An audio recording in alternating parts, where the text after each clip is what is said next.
माझ्या वाडीचा ये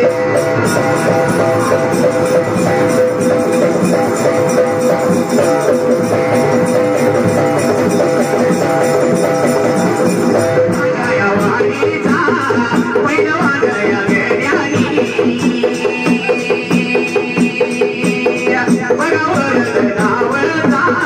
बघानी लगत ये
विचार केला होता मनाचा शीद म्हाळा पण देवा त्यात्री जाग्याला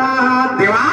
विचार केला मनाला त्याच वेळेला असणाऱ्या माझ्या शिर म्हाळा पण बळकला सहवर का त्या काळ्या सरपाला पाहिल्यावरती तापस काळ्या सरपाला पाहिल्यावरती विचार केला शीद म्हाळा पण देवा त्यात्री जाग्याला काळ्या सरपाला आता वागणी आपल्या समोर एखाद्याला जर घेऊन जात असलं तर ते बघत बसणं पाप आहे वर्षा माझ्या शीद म्हाळापाने विचार केला होता मनाचा जसं देवा त्यावेळेला शीद म्हाळापाने काय केलेलं सैला देवा जसं त्या धरलं त्या सर्पाच्या शेपटीला गरगरा लागला होता फिरवायला गरगरा फिरवत असताना काळा सर्पाला वाचा फुटली शहर त्यात्री जाग्याला काळा सर्प मात्र जसा शिरण आला होता माझ्या शीद म्हाळापाला लागला होता काही बोलायला त्यात्री वेळेला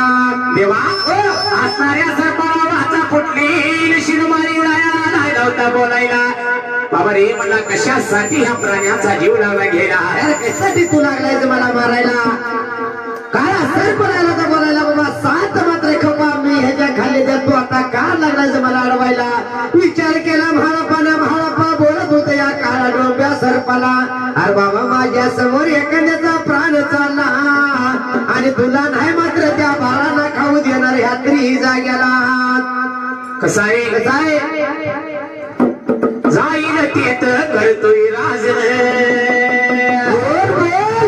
जाईल तेत करतोय राज बैलगाडी क्षेत्रात लखन गरंड्याचं नाव खराय म्हणजे बैलाचा मालक हाय बर का बंड्याला अरे बिरेक नाही बर का माझ्या बंड्याला अरे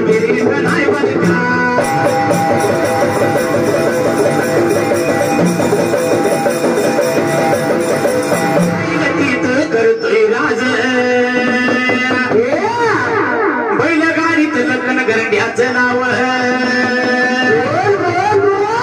जाईल तिथं करतोय राज बैलगाडी क्षेत्रात लखन गरंड्याचं नाव बंड्या बैलाचा मालक आहे बर का अरे माझ्या बंड्याला अरे बिरेक नाही बर का माझ्या बंड्याला अरे बिरेक नाही बर का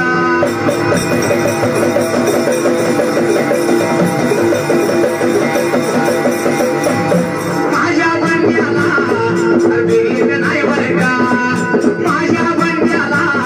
अरे बिरेक नाही बर का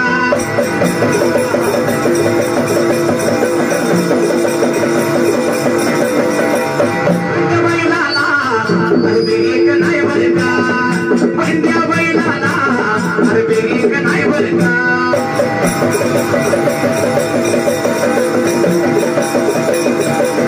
बंड्या बैलाच्या मालकानीवर हिंद केसरी बैलाचा व्यापारीवर नावचं कनगरंगी नावाचं कनगरंगी त्याचा नादव करायचा नाही त्याचा नादव करायचा नाही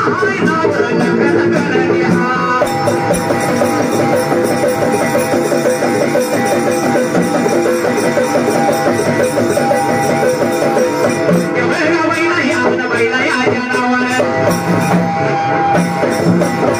माझ्या वागाने 500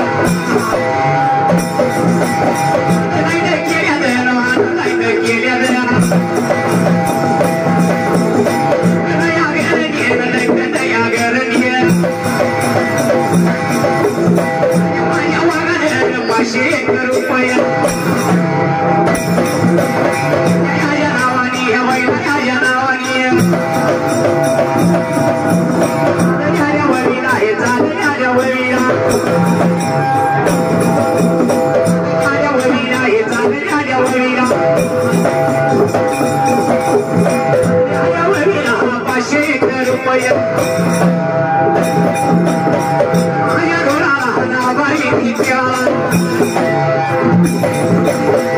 माझ्या मनात रावत वडील आता माझ्या मनात रावत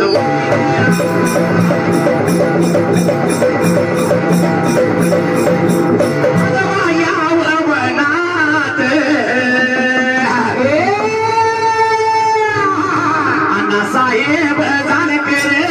आणि अण्णा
काय झालं होतं माहित आहे? हे झालं होतं त्या जंगलझाडीमध्ये विचार केला होता मला असणाऱ्या शिरमारी रायाला बरं का शिरभावाने विचार केला म्हणाचा देवा त्यात्री जाग्याला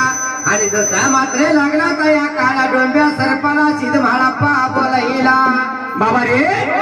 शरणाला मारिंगरायाला सर्प त्या वेळेला ही पिल्ली वाघाची तुला खाऊ देणार नाही आणि तेव्हा खात नाही पिली त्यात्री जाग्याला पण तुम्हाला मारू नको जसा काळ्या डोंब्या सर्प बोलत होता सिद्धमाळाप्पाला त्या जाग्याला शिरमाळाप्पा गरगर फिरवल्या शेपटीला धरून त्या वेळेला सर्पाने विचार केला म्हणाला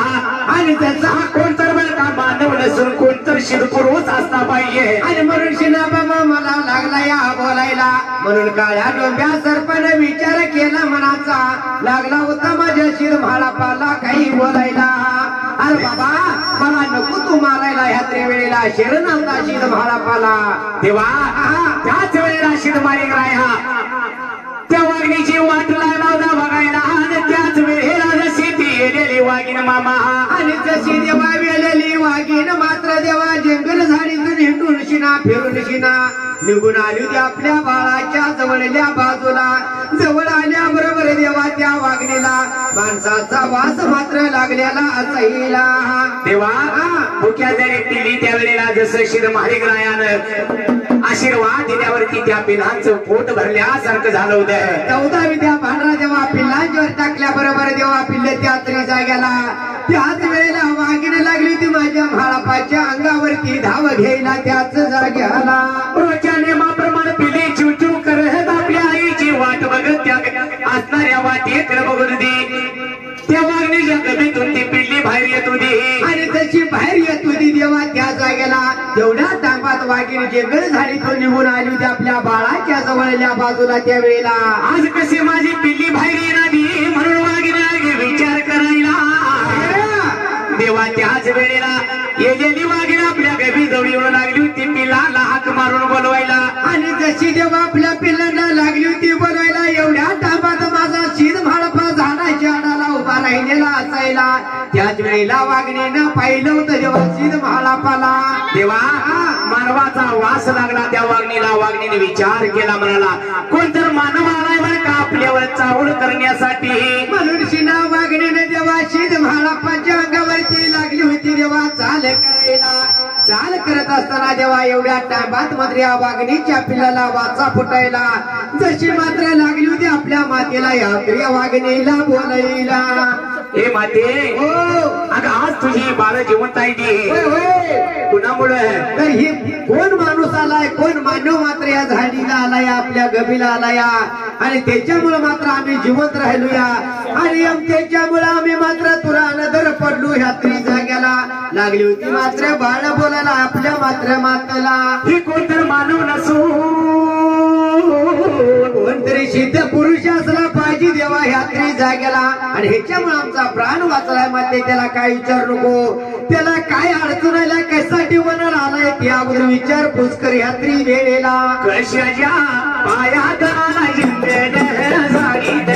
कशाच्या पायात आला जिंकड झाडीत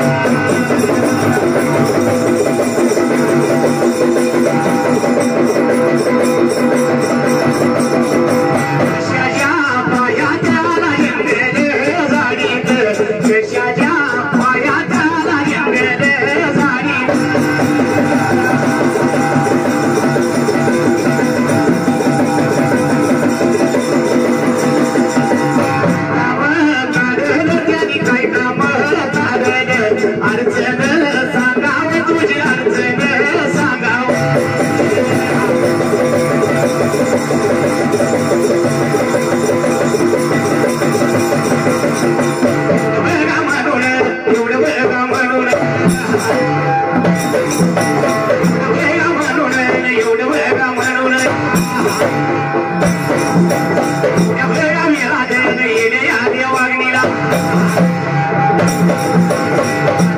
मोठ्या आवाजा बघा मोठ्या शिर माया मारो ना योगी माया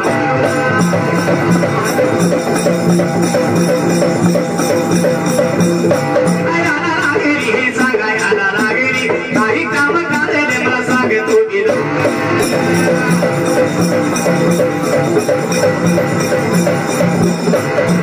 म्हणताना एवढं वेगळा म्हणताना मला पान भागणी ना बोलत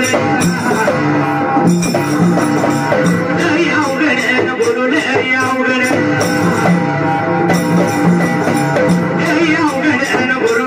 अवघड नीति मागतो याग चलो नीति चलतो या नीति मागतो याग चलो नीति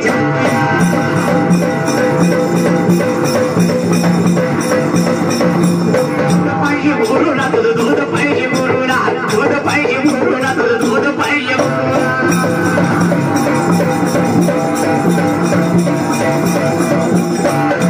म्हणताना या एवढं वेगळा म्हणताना येणे आणि वागी जवळ येणे आणि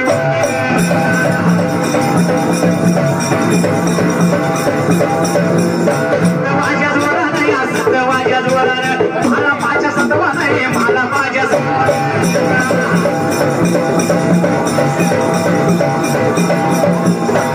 माझ्या सत्वा नाही मला माझ्या सत्वानं मला माझ्या सत्वा नाही शिद माझ्या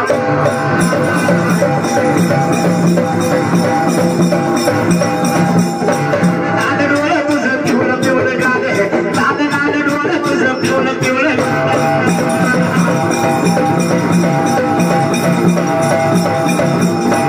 लाल डोळं तुझं पिवळं पिवळं गाणं लाल लाल डोळं तुझं पिवळं पिवळं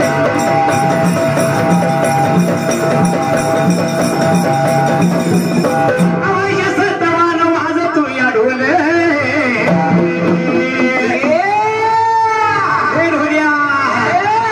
ढोले रे ढोले रे तालावर वाजू दे ढोले रे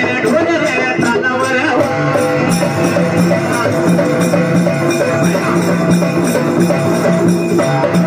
ढोले रे तालावर वाजू दे ढोले रे तालावर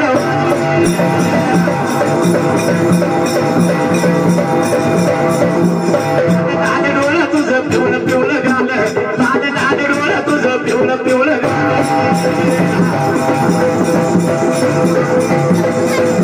देवा म्हणताना गेले आल्या वागणीनं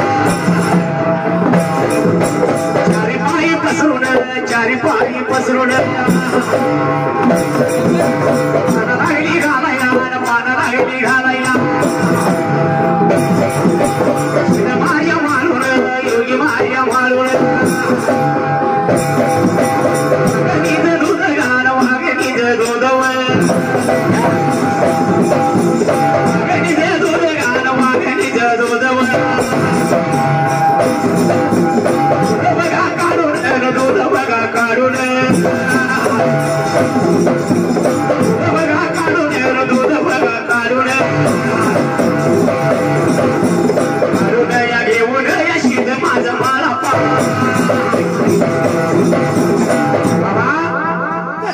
विचार केला होता मनाचा शिद म्हाला पानं त्याच वेळेला जसं देवा वागणीचं मात्र दूध काढून घेतलं त्या वेळेला हा देवा असणाऱ्या शिद म्हाळापानं विचार केला म्हणाला माझा गुरु लय अवघड आहे आणि गुरु करून मी ध्यायपीठाला केलाय जेव्हा त्यावेळेला गुरु लागलाय खेळायला खेळून ती खेळायला मागून ती लागलाय मागायला वागणीचं दूध लागलं मागाय म्हणून आलो या मी ह्या जंगल झाडीला म्हाला पास सांगत होता यात्री वागणीला कशा मागायचे पुढे तास बावडीचा शेता आणि वागणीचं दूध पाहिजे माझ्या गुरुला मनुष्यन मात्र वागणे आलोय मात्र यात्री जाग्याला यात्री तुझ्या घरीला असा लागला होता शीद म्हाला बोलायला वागणीला सांगाय त्या जाग्याला एवढं म्हणल्यावरती मामा विचार केला वागणीला चारी पाय पसरले शिर माई रायाला वागणीला बरं का पाना घालून दूध दिलं होतं त्याच जाग्याला माझ्या शीद म्हाळापणा वागणीचं दूध काढून शिना चरबी भरून घेतली होती देव हाताला त्यात्री जाग्याला जात्या वेळेला म्हाळापणा विचार केला मनाचा लागला होता या वागणीला काही बोलायला देवा वागणी दूध दिले शिर माई रायाला विचार पडला जर असं दूध घेऊन गेलो आणि जर गुरुपशी दूध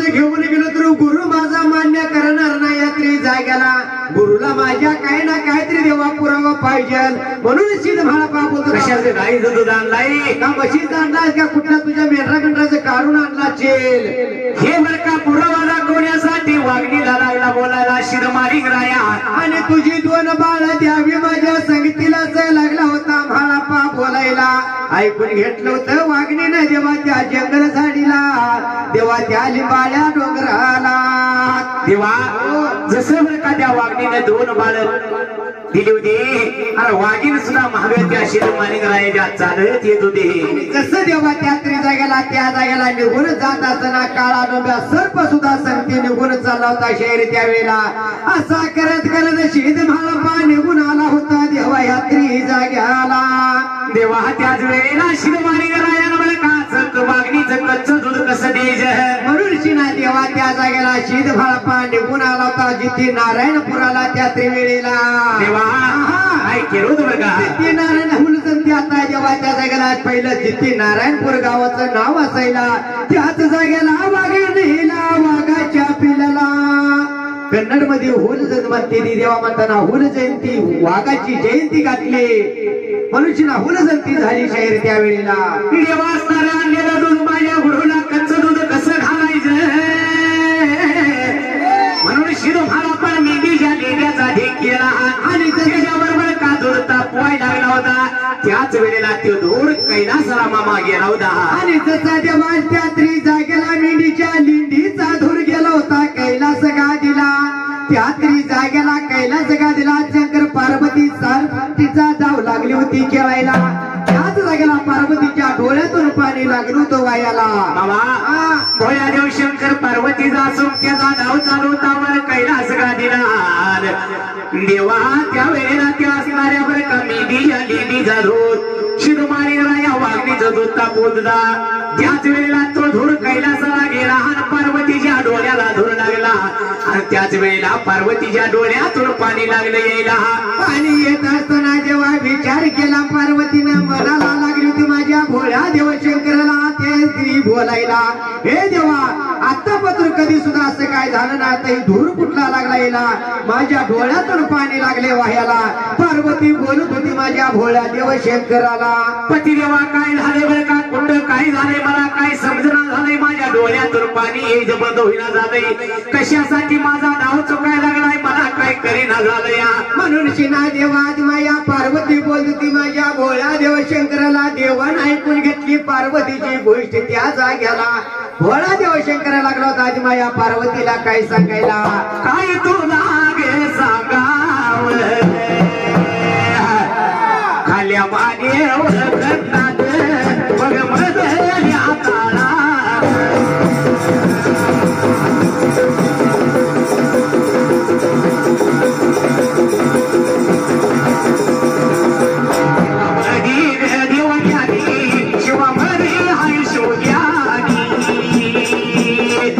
मानवीत मन ज्ञानी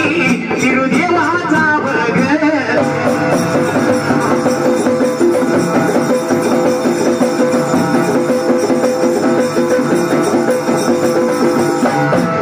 मन ज्ञानी शिवमध्ये शिवज्ञानी 33 कोटी या लिंगाची एका बघ या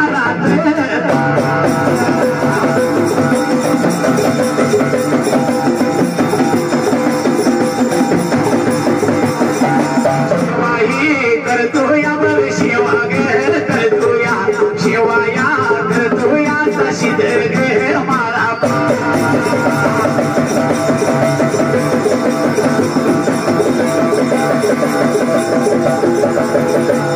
तिचा पुतळा बघा भक्तीचा पुतळा गुरुच्या शेवेला बघ वागतीचं तापवत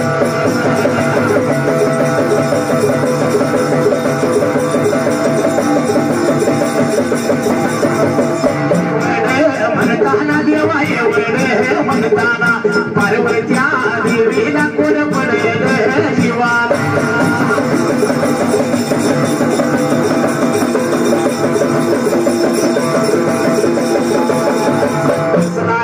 कसं लावलो देवाचा भगत मानव्या या खंडातून कैलास गाडीला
आई लकाबाई आज भक्ताच्या वाडीमध्ये आणि गाडीला बसली गे लकाबाई गाडीला बसली गे लकाबाई गाडीला बसली गे लकाबाई गाडीला बसली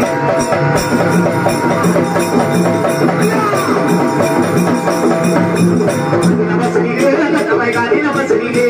गाडीला बसली गे लकाबाई गाडीला बसली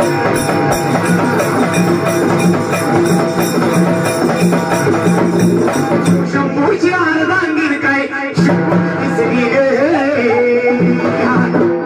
शिवशंभूची अर्धांगीर काय शोभून दिसली गे आणि घाटाला बसली गे आई घाटाला बसली गे घाटाला बसली गे आई घाटाला बसली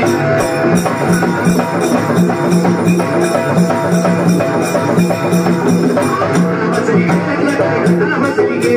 घाटाला बसली गे लकाबाई घाटाला बसली